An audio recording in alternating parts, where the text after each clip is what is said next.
ਹਿਮਾਚਲ ਦੇ ਲੋਕਾਂ ਤੋਂ ਕੇਜਰੀਵਾਲ ਨੇ ਮੰਗਿਆ ਇੱਕ ਮੌਕਾ। ਹਮੀਰਪੁਰ ਰੈਲੀ ਦੇ ਵਿੱਚ ਬੋਲੇ, ਰੌਸ਼ਨ ਭਵਿੱਖ ਲਈ ਆਮ ਆਦਮੀ ਪਾਰਟੀ ਨੂੰ ਕਰੋ ਅੱਗੇ, ਸਿੱਖਿਆ ਸਹੂਲਤਾਂ 'ਚ ਨਹੀਂ ਛੱਡਾਂਗੇ ਕਸਰ।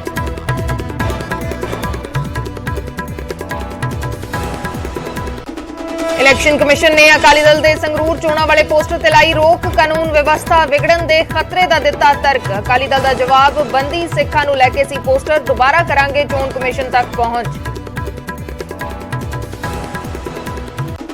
ਕਾਂਗਰਸ ਪ੍ਰਧਾਨ ਰਾਜਾ ਵੜਿੰਗ ਨੇ ਸੰਗਰੂਰ ਜ਼ਿਮਨੀ ਚੋਣ ਦੇ ਲਈ ਪਖਾਇਆ ਅਖਾੜਾ, ਪਿੰਡ-ਪਿੰਡ ਜਾ ਕੇ ਕਰ ਰਹੇ ਪ੍ਰਚਾਰ। ਆਮ ਆਦਮੀ ਪਾਰਟੀ ਦੀ ਸਰਕਾਰ ਤੇ ਵੀ ਸਾਧਿਆ ਨਿਸ਼ਾਨਾ, ਕਿਹਾ ਦੁੱਧ ਦਵਾਈਆਂ ਦੀ ਬਜਾਏ ਸਸਤੀ ਕਰ ਰਹੇ ਸ਼ਰਾਬ। बीजेपी प्रधान अश्विनी शर्मा ने आम आदमी पार्टी ते साधिया निशाना, कहा पंजाब दा रिमोट कंट्रोल दिल्ली वालियां दे हत्थ च, सूबे दी कानून व्यवस्था दी नहीं कोई परवाह।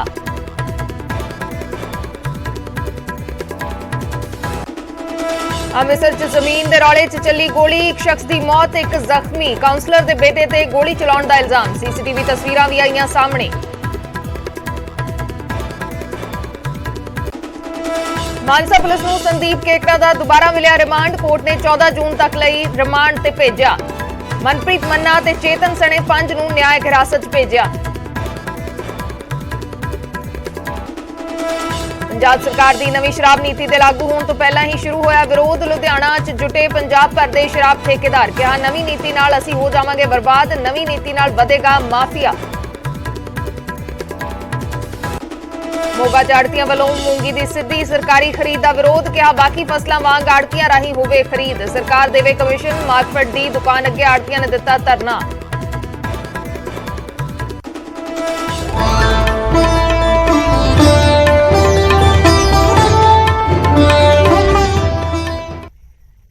सत श्री अकाल, मैं अर्शदीप संधू, न्यूज़ 18 पंजाब हरियाणा हिमाचल देख रहे दर्शकों का स्वागत है। शुरुआत करते हैं एक वड्डी खबर दे नाल। अमृतसर जलंधर जीटी रोड ते कट्टी एक कॉलोनी नूं लैके पंचायत मंत्री कुलदीप सिंह धालीवाल ते साबका पंचायत मंत्री तृप्त रजिंदर बाजवा आमो सामने ने।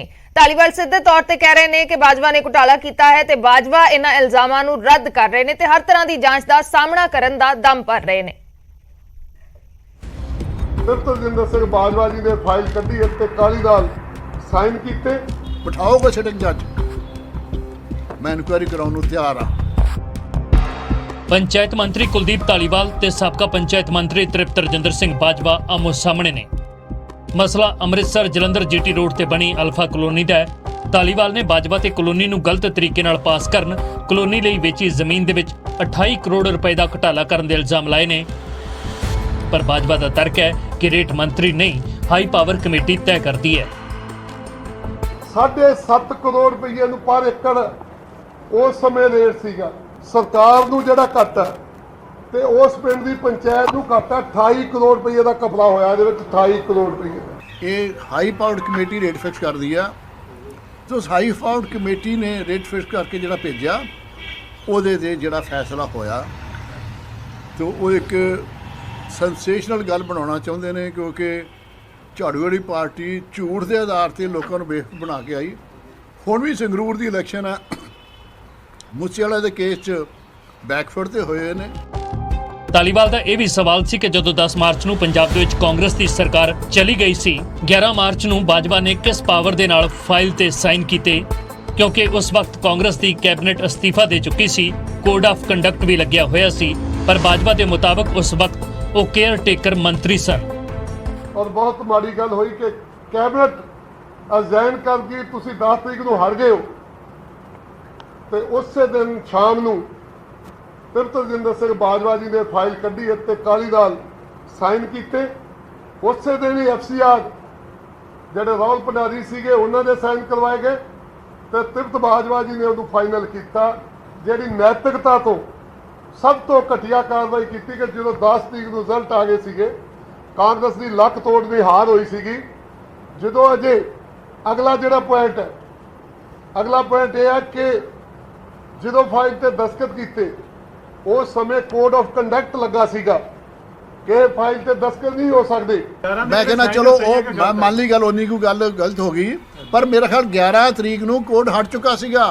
असी कोड दे विच कोई जिहड़ा पॉलिसी मैटर वो नहीं डिसाइड कर सकते, रूटीन दी फाइलां कर सकते हैं, मेरा व्यू है। बाकी ਇਹਦਾ फैसला ਜਿਹੜੇ ਨੇ ਪਰਸੋਨਲ ਡਿਪਾਰਟਮੈਂਟ ਕਰੇਗਾ ਜਾਂ ਚੀਫ ਸੈਕਟਰੀ ਸਾਹਿਬ ਕਰਨਗੇ ਕਿ ਫਾਈਲ ਮੈਂ ਕੱਢ ਸਕਦਾ ਕਿ ਨਹੀਂ ਕੱਢ ਸਕਦਾ, ਮੈਂ ਗਲਤ ਕੱਢੀ ਆ। ਧਾਲੀਵਾਲ ਨੇ ਇਸ ਮਾਮਲੇ ਦੀ ਜਾਂਚ ਦੇ ਲਈ 3 ਮੈਂਬਰੀ ਕਮੇਟੀ ਬਣਾ ਦਿੱਤੀ ਹੈ ਜੋ ਹਫ਼ਤੇ ਦੇ ਵਿੱਚ ਆਪਣੀ ਰਿਪੋਰਟ ਦੇਵੇਗੀ। ਉਸ ਤੋਂ ਬਾਅਦ ਸਰਕਾਰ ਆਪਣਾ ਅਗਲਾ ਐਕਸ਼ਨ ਲਵੇਗੀ। ਪਰ ਬਾਜਵਾ ਨੂੰ ਕਮੇਟੀ ਦੀ ਜਾਂਚ ਤੇ ਯਕੀਨ ਨਹੀਂ। ਉਹ ਸਿਟਿੰਗ ਜੱਜ ਤੋਂ ਪੂਰੇ ਮਾਮਲੇ ਦੀ ਜਾਂਚ ਕਰਵਾਉਣ ਦੀ ਮੰਗ ਕਰ ਰਹੇ ਨੇ। ਇੱਕ ਜਿਹੜੀ ਮਤਲਬ ਇਹਦੇ ਲਈ ਆਪਣੇ ਡਿਪਾਰਟਮੈਂਟ ਦੀ ਕਮੇਟੀ ਬਣਾਈ ਹੈ। ਸਾਡੇ ਸ੍ਰੀ ਅਮਿਤ ਕੁਮਾਰ ਜੀ IAS ਅਫਸਰ ਨੇ, ਬਹੁਤ ਇਮਾਨਦਾਰ ਅਫਸਰ ਨੇ, ਸੰਯੁਕਤ ਵਿਕਾਸ ਕਮਿਸ਼ਨਰ ਨੇ ਉਹਨਾਂ ਨੂੰ ਇਸ ਕਮੇਟੀ ਦਾ ਚੇਅਰਮੈਨ ਬਣਾਇਆ ਔਰ ਸਰਦਾਰ ਸਰਬਜੀਤ ਸਿੰਘ ਸੰਯੁਕਤ ਡਾਇਰੈਕਟਰ ਪਿੰਡੂ ਵਿਕਾਸ ਉਹ ਉਹਦਾ ਮੈਂਬਰ ਹੋਣਗੇ ਕਮੇਟੀ ਦੇ। ਸਰਦਾਰ ਜੋਗਿੰਦਰ ਸਿੰਘ ਆਲੂਵਾਲੀਆ ਸਾਡੇ ਕਾਨੂੰਨ ਅਫਸਰ ਦੇ ਡਿਪਾਰਟਮੈਂਟ ਦੇ 3 ਮੈਂਬਰੀ ਇਸ ਕਾਂਡ ਦੀ ਪੂਰੀ ਜਾਂਚ ਕਰੂਗੀ। ਇਹ ਕਿੱਦਾਂ ਇਹਦੀ ਰਜਿਸਟਰੀ ਹੋਈ, ਕਿੱਦਾਂ ਮਤਲਬ ਜਿਹੜਾ ਤ੍ਰਿਪਤ ਬਾਜਵਾ ਜੀ ਸਾਈਨ ਕਰਕੇ ਗਏ, ਫਿਰ ਅਸੀਂ ਇਹਦੇ ਖਿਲਾਫ ਕਾਰਵਾਈ ਜਿਹੜੀ ਸਖਤ ਕਾਰਵਾਈ ਕਰਾਂਗੇ। ਜਿਹੜੀ ਕਹਿੰਦੇ ਨੇ ਕਮੇਟੀ ਬਣਾਈ ਆ ਉਹ ਇਹਨਾਂ ਦੇ ਮਹਿਕਮਿਆਂ ਦੇ ਜੂਨੀਅਰ ਅਫਸਰਾਂ ਦੀ ਕਮੇਟੀ ਆ, ਇਹਨਾਂ ਦੇ ਆਪਣੇ ਮਹਿਕਮਿਆਂ ਦੀ। ਉਹ ਵਿਚਾਰੇ ਸ਼ਾਇਦ ਸੱਚ ਨਾ ਲਿਖ ਸਕਣ, ਇਹਨਾਂ ਦੇ ਦਬਾਅ ਥੱਲੇ ਸਿਟਿੰਗ ਜੱਜ ਕੋਲੋਂ ਇਨਕੁਆਇਰੀ ਕਰਾ ਲਈ ਜਾਵੇ। ਮੈਂ ਉਹਨੂੰ ਫੇਸ ਕਰਨ ਨੂੰ ਤਿਆਰ ਹਾਂ। ਪੂਰੇ ਮਾਮਲੇ ਦਾ ਸੱਚ ਕੀ ਹੈ, ਕਿੰਨੇ ਰੂਲ ਬਾਈਪਾਸ ਕੀਤੇ ਗਏ ਨੇ, ਕਿੰਨਾ ਸਟੇਟ ਦੇ ਖਜ਼ਾਨੇ ਨੂੰ ਨੁਕਸਾਨ ਹੋਇਆ ਹੈ, ਇਹ ਜਾਂਚ ਦਾ ਵਿਸ਼ਾ ਨੇ। ਪਰ ਪੰਚਾਇਤ ਮੰਤਰੀ ਦੇ ਇਲਜ਼ਾਮਾਂ ਨੇ ਸੰਗਰੂਰ ਜਿਮਨੀ ਚੋਣ ਤੋਂ ਪਹਿਲਾਂ ਸੂਬੇ ਦਾ ਸਿਆਸੀ ਮਾਹੌਲ ਜ਼ਰੂਰ ਗਰਮ ਕਰ ਦਿੱਤਾ ਹੈ। ਅੰਮ੍ਰਿਤਸਰ ਤੋਂ ਰਜੀਵ ਸ਼ਰਮਾ, ਨਿਊਜ਼ 18। ਜ਼ਮੀਨ ਘੁਟਾਲੇ ਤੇ ਅਕਾਲੀ ਦਲ ਨੇ ਕਿਹਾ ਕਿ ਖੁਦ ਕੁਲਦੀਪ ਧਾਲੀਵਾਲ ਤੇ ਵੀ ਜ਼ਮੀਨ ਘੁਟਾਲੇ ਦੇ ਇਲਜ਼ਾਮ ਨੇ। ਸਿਰਫ ਫੋਟੋ ਖਿਚਾਉਣ ਦੇ ਲਈ ਖਾਨਾ ਪੂਰਤੀ ਹੋ ਰਹੀ ਹੈ, ਜਦਕਿ ਪੂਰੇ ਮਾਮਲੇ ਦੀ CBI ਜਾਂਚ ਹੋਣੀ ਚਾਹੀਦੀ ਹੈ। ਦੋਸ਼ ਪੰਚਾਇਤ ਮੰਤਰੀ ਦੇ ਉੱਤੇ ਵੀ ਲੱਗ ਰਿਹਾ ਕਿ ਕੋਈ ਜ਼ਮੀਨ ਅੰਮ੍ਰਿਤਸਰ ਦੇ ਕੋਲ ਆ, ਉਹ ਵੀ ਕਹਿੰਦੇ ਬਹੁਤ ਮਹਿੰਗੀ ਸੀ ਤੇ ਬੜੀ ਜਿਹੜੀ ਹੈਗੀ ਆ ਥੋੜੇ ਰੇਟ 'ਚ ਚਲੇਗੀ। ਇੱਕ ਜਿਹੜਾ ਇਹ ਕਹਿ ਰਿਹਾ ਦੋਨੇ ਕੇਸ CBI ਨੂੰ ਦੇ ਦਿਓ, ਫੈਸਲਾ ਹੋ ਜਾਏਗਾ। ਚੰਗੀ ਗੱਲ ਆ। ਮੌਜੂਦਾ ਮੰਤਰੀ ਜੀ ਦਾ ਵੀ ਦੇ ਦਿਓ, ਪੁਛਲਿਆਂ ਦਾ ਵੀ ਦੇ ਦਿਓ, ਸਾਨੂੰ ਕੋਈ ਇਤਰਾਜ਼ ਨਹੀਂ, ਫੈਸਲਾ ਹੋ ਜਾਏਗਾ। ਉਧਰ ਆਮ ਆਦਮੀ ਪਾਰਟੀ ਨੇ ਹਿਮਾਚਲ ਚੋਣਾਂ ਨੂੰ ਲੈ ਕੇ ਪੂਰੀ ਕਮਰ ਕੱਸ ਲਈ ਹੈ। ਆਮ ਆਦਮੀ ਪਾਰਟੀ ਦੇ ਸੁਪਰੀਮੋ ਅਰਵਿੰਦ ਕੇਜਰੀਵਾਲ ਤੇ CM ਭਗਵੰਤ ਮਾਨ ਹਿਮਾਚਲ ਪਹੁੰਚੇ ਤੇ ਹਮੀਰਪੁਰ 'ਚ ਸਿੱਖਿਆ ਦੇ ਮੁੱਦੇ ਤੇ ਸੰਵਾਦ ਕੀਤਾ ਤੇ ਦਿੱਲੀ ਦੇ ਵਿੱਚ ਸਿੱਖਿਆ ਦੇ ਖੇਤਰ 'ਚ ਕੀਤੇ ਸੁਧਾਰਾਂ ਨੂੰ ਲੈ ਕੇ ਹਿਮਾਚਲ ਦੀ ਜਨਤਾ ਤੋਂ ਇੱਕ ਮੌਕਾ ਮੰਗਿਆ।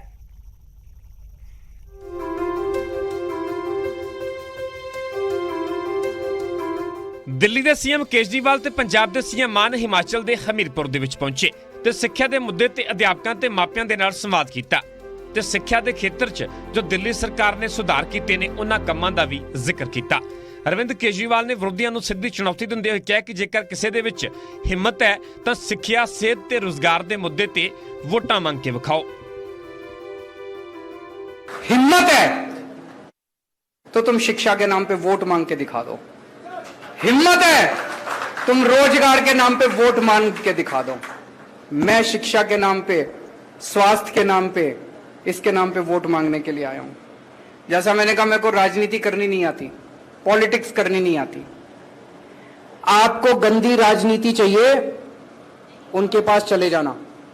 आपको भ्रष्टाचार चाहिए, उनके पास चले जाना।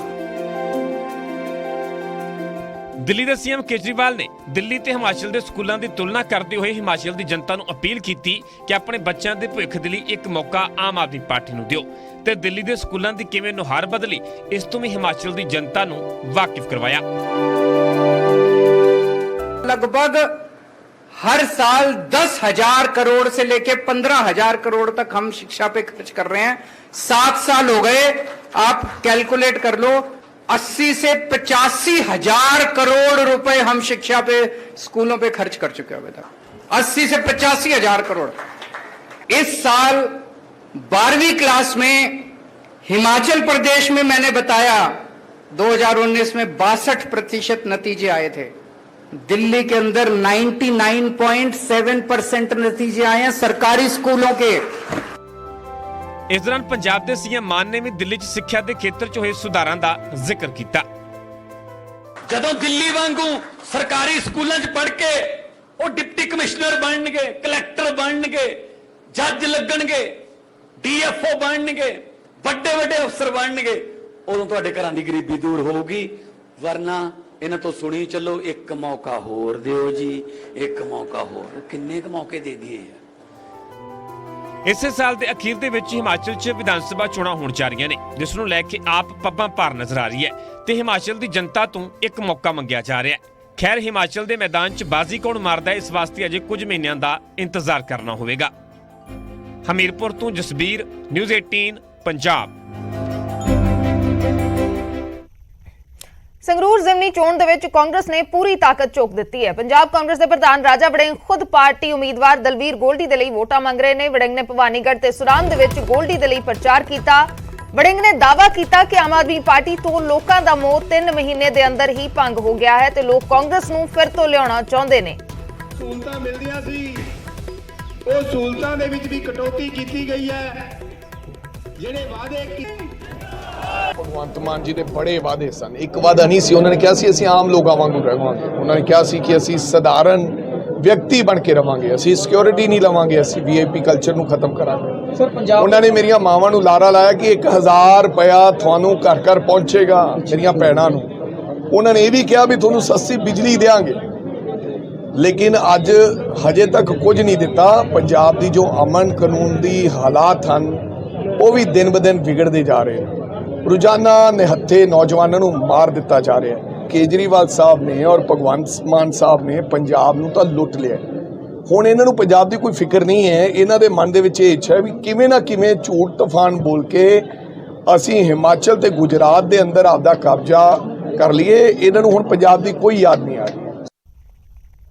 ਇਲੈਕਸ਼ਨ ਕਮਿਸ਼ਨ ਦੇ ਵੱਲੋਂ ਅਕਾਲੀ ਦਲ ਦੇ ਪੋਸਟਰ ਤੇ ਰੋਕ ਲਗਾਈ ਗਈ ਹੈ। ਸ਼੍ਰੋਮਣੀ ਅਕਾਲੀ ਦਲ ਨੇ ਪੋਸਟਰ ਨੂੰ ਲੈ ਕੇ ਸਫਾਈ ਦਿੱਤੀ ਹੈ ਤੇ ਇਹ ਵੀ ਕਿਹਾ ਕਿ ਇਲੈਕਸ਼ਨ ਕਮਿਸ਼ਨ ਦੇ ਵੱਲੋਂ ਪੋਸਟਰ ਤੇ ਰੋਕ ਲਗਾਉਣ ਦਾ ਅਫਸੋਸ ਹੈ। ਕਿਹਾ ਕਿ ਬੰਦੀ ਸਿੱਖਾਂ ਦੀ ਰਿਹਾਈ ਨੂੰ ਲੈ ਕੇ ਪੋਸਟਰ ਸੀ। ਦੂਸਰੇ ਪਾਸੇ ਇਲੈਕਸ਼ਨ ਕਮਿਸ਼ਨ ਨੇ ਤਰਕ ਦਿੱਤਾ ਹੈ ਕਿ ਇਸ ਪੋਸਟਰ ਦੇ ਨਾਲ ਜਾਂ ਅਜਿਹੇ ਪੋਸਟਰਾਂ ਦੇ ਨਾਲ ਸ਼ਾਂਤੀ ਭੰਗ ਹੋ ਸਕਦੀ ਹੈ। ਅਕਾਲੀ ਦਲ ਦਾ ਕਹਿਣਾ ਹੈ ਕਿ ਅਸੀਂ ਇਲੈਕਸ਼ਨ ਕਮਿਸ਼ਨ ਨੂੰ ਚਿੱਠੀ ਵੀ ਲਿਖੀ ਸੀ। ਇਲੈਕਸ਼ਨ ਕਮਿਸ਼ਨ ਨੇ ਅਕਾਲੀ ਦਲ ਦੇ ਪੋਸਟਰ ਤੇ ਰੋਕ ਲਗਾ ਦਿੱਤੀ ਹੈ ਤੇ ਅਕਾਲੀ ਦਲ ਦਾ ਕਹਿਣਾ ਹੈ ਕਿ ਅਸੀਂ ਦੁਬਾਰਾ ਚੋਣ ਕਮਿਸ਼ਨ ਨੂੰ ਅਪੀਲ ਕਰਾਂਗੇ। ਰਾਜੂ ਅਣਾ ਦੀ ਭੈਣ ਕਮਲਦੀਪ ਕੌਰ ਅਕਾਲੀ ਦਲ ਦੇ ਉਮੀਦਵਾਰ ਨੇ ਤੇ ਇਹ ਪੋਸਟਰ ਜੋ ਤਸਵੀਰਾਂ 'ਚ ਨਜ਼ਰ ਆ ਰਿਹਾ ਹੈ, ਇਸ ਪੋਸਟਰ ਦੇ ਉੱਤੇ ਇਲੈਕਸ਼ਨ ਕਮਿਸ਼ਨ ਨੇ ਰੋਕ ਲਗਾਈ ਹੈ। ਜਿਹੜਾ ਪੱਤਰ ਹੈ ਉਹਦੇ ਨਾਲ ਜਿਹੜਾ ਮਟੀਰੀਅਲ ਹੈ ਸਾਡਾ ਇਲੈਕਸ਼ਨ ਦਾ, ਉਹ ਇਲੈਕਸ਼ਨ ਕਮਿਸ਼ਨ ਨੂੰ ਜਿਹੜਾ 6 ਜੂਨ ਨੂੰ ਅਸੀਂ ਸਬਮਿਟ ਜਿਹੜਾ ਉਹ ਕਰ ਦਿੱਤਾ ਸੀ ਕਿ ਇਹ ਸਾਡੇ ਫਲੈਕਸ ਬੋਰਡ ਨੇ, ਇਹਦੇ ਨਾਲ ਹੀ ਸੇਮ ਹੀ ਮਟੀਰੀਅਲ ਹੈ, ਡਿਜ਼ਾਈਨ ਫਰਕ ਹੈ ਕਿ ਇਹ ਸਾਡਾ ਪੋਸਟਰ ਹੋਏਗਾ। ਇਹ ਅਸੀਂ ਉਹਨਾਂ ਦੀ ਜਿਹੜੀ ਮੀਡੀਆ ਸਰਟੀਫਿਕੇਸ਼ਨ ਤੇ ਮੋਨੀਟਰਿੰਗ ਕਮੇਟੀ ਹੁੰਦੀ ਹੈ ਕਮਿਸ਼ਨ ਦੀ, ਉਹਨੇ ਦੇਖ ਕੇ ਜਿਹੜਾ ਇਹਨੂੰ ਅਪਰੂਵ ਕਰਨਾ ਹੁੰਦਾ। ਮੈਨੂੰ ਇਸ ਗੱਲ ਦਾ ਅਫਸੋਸ ਹੈ, ਸਾਨੂੰ ਨਿਰਾਸ਼ਾ ਵੀ ਹੋਈ ਕਿ ਜਿਹੜਾ ਸਾਡਾ ਮਟੀਰੀਅਲ ਹੈ ਉਹ ਬਹੁਤ ਹੀ ਅਸੀਂ ਧਿਆਨ ਦੇ ਨਾਲ ਸਭ ਦੀਆਂ ਧਰਮਾਂ ਦੀਆਂ ਭਾਵਨਾਵਾਂ ਦਾ ਧਿਆਨ ਰੱਖ ਕੇ, ਸਾਰੀਆਂ ਹਦਾਇਤਾਂ ਦਾ ਧਿਆਨ ਰੱਖ ਕੇ ਲਿਖਿਆ। ਲੇਕਿਨ ਕਮਿਸ਼ਨ ਨੇ ਜੋ ਉਹਦੇ ਉੱਤੇ ਆਬਜ਼ਰਵੇਸ਼ਨ ਰੇਜ਼ ਕੀਤੀਆਂ, ਉਹਦੇ ਤੇ ਸਾਨੂੰ ਜਿਹੜੀ ਹੈ ਕਾਫੀ ਹੱਦ ਤੱਕ ਨਿਰਾਸ਼ਾ ਹੋਈ ਹੈ। ਉਧਰ ਪਟਿਆਲਾ ਦੇ ਵਿੱਚ ਪੰਜਾਬ ਬੀਜੇਪੀ ਦੇ ਪ੍ਰਧਾਨ ਅਸ਼ਵਨੀ ਸ਼ਰਮਾ ਨੇ ਪਾਰਟੀ ਦੇ ਅਹੁਦੇਦਾਰਾਂ ਦੇ ਨਾਲ ਮੁਲਾਕਾਤ ਕੀਤੀ ਤੇ ਪਾਰਟੀ ਦੀ ਮਜ਼ਬੂਤੀ ਦੇ ਲਈ ਵਿਚਾਰ ਵਟਾਂਦਰਾ ਕੀਤਾ। ਅਸ਼ਵਨੀ ਸ਼ਰਮਾ ਨੇ ਜਿੱਥੇ ਕੇਂਦਰ ਸਰਕਾਰ ਦੇ ਵੱਲੋਂ ਕੀਤੇ ਜਾ ਰਹੇ ਕੰਮਾਂ ਦਾ ਜ਼ਿਕਰ ਕੀਤਾ ਤਾਂ ਉੱਥੇ ਹੀ ਪੰਜਾਬ ਦੀ ਆਮ ਆਦਮੀ ਪਾਰਟੀ ਦੀ ਸਰਕਾਰ ਤੇ ਨਿਸ਼ਾਨਾ ਸਾਧਿਆ। ਸ਼ਰਮਾ ਨੇ ਕਿਹਾ ਕਿ ਪੰਜਾਬ ਦੀ ਸਰਕਾਰ ਦਿੱਲੀ ਤੋਂ ਚਲਾਈ ਜਾ ਰਹੀ ਹੈ। ਸਰਕਾਰ ਪੂਰੀ ਤਰ੍ਹਾਂ ਰਿਮੋਟ ਕੰਟਰੋਲ ਨਾਲ ਚੱਲ ਰਹੀ ਹੈ, ਜਿਸ ਕਰਕੇ ਸੂਬੇ ਅੰਦਰ ਕਾਨੂੰਨ ਵਿਵਸਥਾ ਪੂਰੀ ਤਰ੍ਹਾਂ ਗੜਬੜਾ ਗਈ ਹੈ। ਅੱਜ ਪੰਜਾਬ ਦੇ ਵਿੱਚ ਕੋਈ ਵੀ ਸੁਰੱਖਿਅਤ ਮਹਿਸੂਸ ਨਹੀਂ ਕਰ ਰਿਹਾ।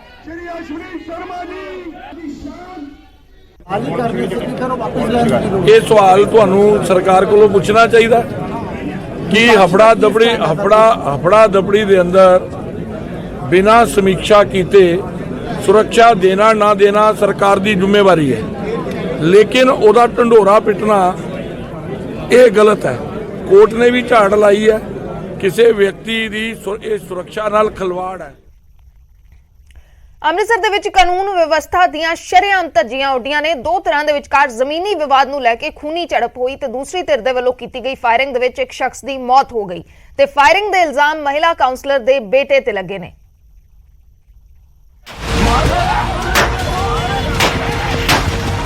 ਚਾਰੇ ਪਾਸੇ ਹਫੜਾ ਦਫੜੀ ਦਾ ਮਾਹੌਲ, ਲਾਠੀਆਂ ਡੰਡਿਆਂ ਦੇ ਨਾਲ ਕੀਤੇ ਜਾ ਰਹੇ ਵਾਰ, ਦਿਨ ਦਿਹਾੜੇ ਸ਼ਰੇਆਮ ਕੀਤੀ ਜਾ ਰਹੀ ਫਾਇਰਿੰਗ।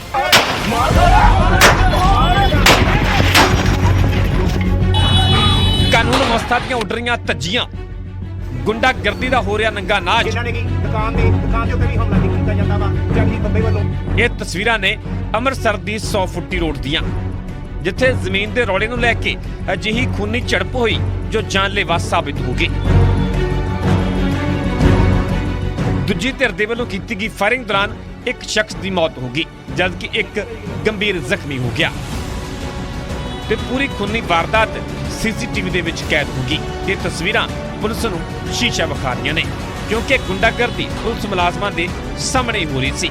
ਹਾਲਾਂਕਿ ਪੁਲਿਸ ਮੁਲਾਜ਼ਮ ਦੋਵਾਂ ਧਿਰਾਂ ਨੂੰ ਸ਼ਾਂਤ ਕਰਨ ਦੀ ਕੋਸ਼ਿਸ਼ ਵੀ ਕਰਦੇ ਨੇ, ਪਰ ਸਥਿਤੀ ਨੂੰ ਕੰਟਰੋਲ ਕਰਨ ਦੇ ਵਿੱਚ ਪੂਰੀ ਤਰ੍ਹਾਂ ਫੇਲ ਸਾਬਿਤ ਹੁੰਦੇ ਨੇ। ਪੀੜਤ ਧਿਰ ਦੇ ਵੱਲੋਂ ਵਾਰ-ਵਾਰ ਐਸਐਚਓ ਨੂੰ ਕੀਤੇ ਫੋਨ ਦੀ ਆਡੀਓ ਵੀ ਸਾਹਮਣੇ ਆਈ ਹੈ। ਪੀੜਤ ਧਿਰ ਨੇ ਐਸਐਚਓ ਨੂੰ ਤਣਾਅਪੂਰਨ ਸਥਿਤੀ ਤੋਂ ਜਾਣੂ ਵੀ ਕਰਵਾਇਆ, ਪਰ ਇਸ ਦੇ ਬਾਵਜੂਦ ਪੁਲਿਸ ਸਥਿਤੀ ਨੂੰ ਕੰਟਰੋਲ ਨਹੀਂ ਕਰ ਸਕੀ। ਐਸਐਚਓ ਸਾਹਿਬ ਝਗੜਾ ਹੁੰਦੀ ਹੋ ਜਾਣੀ ਜੇ ਯਾਰ ਕਹਿਤਾ ਡਿਊਟੀ ਅਫਸਰ ਮੋੜ ਤੇ ਖਲੋਗੇ ਜੇ ਅਗਲੇ ਪਸਤੌਲ ਉਹਨੇ ਘਰੋਂ ਮੰਗਾ ਲਿਆ ਵਾ, ਕੋਈ ਬੰਦਾ ਮਰ ਜਾਊਗਾ ਸਰ, ਮੰਨ ਲਓ ਮੇਰੀ ਗੱਲ ਹੈ। ਭੇਜਤਾ ਮੈਂ ਕਹਿਤਾ ਆ ਜਾਤੇ ਕਰਦਾ ਆਂਦਿਆ ਵਾ ਡਿਊਟੀ ਅਫਸਰ ਕਹਿਤਾ ਮੈਂ। ਮਿਹਰਬਾਨੀ ਜੀ, ਥੈਂਕ ਯੂ। ਹੁਣ ਤੁਹਾਨੂੰ ਪੂਰੇ ਮਾਮਲੇ ਤੋਂ ਵੀ ਵਾਕਿਫ ਕਰਵਾ ਦਿੰਦੇ ਹਾਂ। ਦਰਅਸਲ ਪਲਾਟ ਦੇ ਕਬਜ਼ੇ ਨੂੰ ਲੈ ਕੇ ਕੁਝ ਸਾਲਾਂ ਤੋਂ ਇਹ ਝਗੜਾ ਚੱਲ ਰਿਹਾ ਸੀ ਤੇ ਵਿਵਾਦ ਇੱਕ ਸ਼ਖਸ ਦੀ ਮੌਤ ਦੀ ਵਜ੍ਹਾ ਬਣ ਗਿਆ ਤੇ ਉੱਥੇ ਹੀ ਫਾਇਰਿੰਗ ਦੇ ਇਲਜ਼ਾਮ ਮਹਿਲਾ ਕਾਉਂਸਲਰ ਦੇ ਬੇਟੇ ਚਰਨਦੀਪ ਬੱਬਾ ਤੇ ਲੱਗੇ ਨੇ। ਮਹਿਲਾ ਕਾਉਂਸਲਰ ਜੋ ਪਹਿਲਾਂ ਕਾਂਗਰਸ ਦਾ ਹਿੱਸਾ ਸੀ, ਜੋ ਹੁਣ ਆਪ ਦੇ ਵਿੱਚ ਸ਼ਾਮਲ ਹੋ ਚੁੱਕੇ ਨੇ ਤੇ ਮ੍ਰਿਤਕ ਵੀ ਆਮ ਆਦਮੀ ਪਾਰਟੀ ਦਾ ਹੀ ਵਰਕਰ ਦੱਸਿਆ ਜਾ ਰਿਹਾ ਹੈ। ਮੋਬਾਈਲ ਫੋਨ ਤੋਂ ਖਬਰ ਆਈ ਸੀ ਕਿ ਸੁਲਤਾਨਵਿੰਡ ਰੋਡ ਤੇ ਜਿਹੜੀ ਆ ਫਾਇਰਿੰਗ ਹੋਈ ਆ ਤੇ ਫਾਇਰਿੰਗ ਦੇ ਦੌਰਾਨ ਕੁਝ ਵਿਅਕਤੀ ਜਿਹੜੇ ਆ ਇੰਜਰਡ ਹੋਏ ਆ, ਜਿਨ੍ਹਾਂ 'ਚੋਂ ਮੈਂ ਹੁਣ ਲਾਂਸ ਰੋਡ ਚੌਂਕੀ ਤੋਂ ਐਸਏ ਹਰਭਜਨ ਸਿੰਘ ਪਹੁੰਚਾ ਹਸਪੀਟਲ 'ਚ ਤੇ ਇੱਥੇ ਖਬਰ ਮਿਲੀ ਆ ਕਿ ਇੱਕ ਰਿਸ਼ੀ ਨਾਮ ਦਾ ਵਿਅਕਤੀ ਸੀ ਤੇ ਇੱਕ ਨਾਮ ਰਾਜਾ ਨਾਮ ਦਾ ਵਿਅਕਤੀ ਸੀ। ਦੋਨਾਂ ਦੇ ਗੋਲੀਆਂ ਲੱਗੀਆਂ, ਜਿਨ੍ਹਾਂ ਵਿੱਚੋਂ ਅਜੇ ਪੱਕੀ ਕਨਫਰਮੇਸ਼ਨ ਨਹੀਂ ਹੋਈ। ਜਿਹੜੇ ਉਹਨਾਂ ਦੇ ਰਿਲੇਟਿਵ ਆ ਉਹ ਕਹਿੰਦੇ ਆ ਕਿ ਅੰਦਰੋਂ ਡਾਕਟਰਾਂ ਨੇ ਕਹਿਤਾ ਕਿ ਜਿਹੜਾ ਰਾਜਾ ਵਾ ਉਹਦੀ ਡੈਥ ਹੋ ਚੁੱਕੀ ਆ ਤੇ ਜਿਹੜਾ ਰਿਸ਼ੀ ਆ ਉਹ ਅਜੇ ਜੇਰੇ ਇਲਾਜ ਆ। ਤੇ ਫਾਇਰਿੰਗ ਦੇ ਦੌਰਾਨ ਉਹਨਾਂ ਨੇ ਦੱਸਿਆ ਕਿ ਜਿਹੜੇ ਗੋਲੀਆਂ ਚਲਾਉਣ ਵਾਲਾ ਸੀ ਵਿਅਕਤੀ ਉਹਦਾ ਨਾਮ ਚਰਨਜੀਤ ਸਿੰਘ ਹੈ। ਬਾਕੀ ਅਜੇ ਤਫਤੀਸ਼ ਜਾਰੀ ਆ, ਬਾਅਦ 'ਚ ਜੋ ਵੀ ਕਾਰਵਾਈ ਹੋਵੇਗੀ ਉਹਦੀ ਤੁਹਾਨੂੰ ਜਾਣਕਾਰੀ ਦੇਵਾਂਗੇ। ਸੋ ਇਹ ਤਸਵੀਰਾਂ ਕਾਨੂੰਨ ਵਿਵਸਥਾ ਤੇ ਸਵਾਲ ਖੜੇ ਕਰਨ ਵਾਲੀਆਂ ਨੇ। ਇਸ ਤੋਂ ਪਹਿਲਾਂ ਵੀ ਅੰਮ੍ਰਿਤਸਰ ਦੇ ਵਿੱਚ ਅਜਿਹੀਆਂ ਕਈ ਹਿੰਸਕ ਘਟਨਾਵਾਂ ਹੋ ਚੁੱਕੀਆਂ ਨੇ ਤੇ ਇਸ ਮਾਮਲੇ 'ਚ ਪੁਲਿਸ ਵੱਲੋਂ ਕੀ ਐਕਸ਼ਨ ਲਿਆ ਜਾਂਦਾ ਹੈ, ਇਹ ਸਵਾਲ ਅਜੇ ਬਰਕਰਾਰ ਹੈ। ਅੰਮ੍ਰਿਤਸਰ ਤੋਂ ਰਾਜੀਵ ਸ਼ਰਮਾ, ਨਿਊਜ਼ 18 ਪੰਜਾਬ।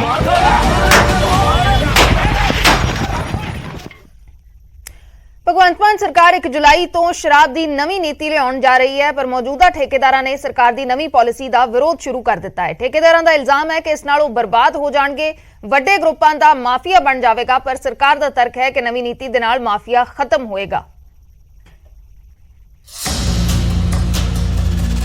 ਪੰਜਾਬ ਸਰਕਾਰ ਨਵੀਂ ਸ਼ਰਾਬ ਨੀਤੀ ਲਿਆਉਣ ਜਾ ਰਹੀ ਹੈ, ਪਰ ਉਸ ਦਾ ਵਿਰੋਧ ਪਹਿਲਾਂ ਤੋਂ ਹੀ ਸ਼ੁਰੂ ਹੋ ਗਿਆ ਹੈ।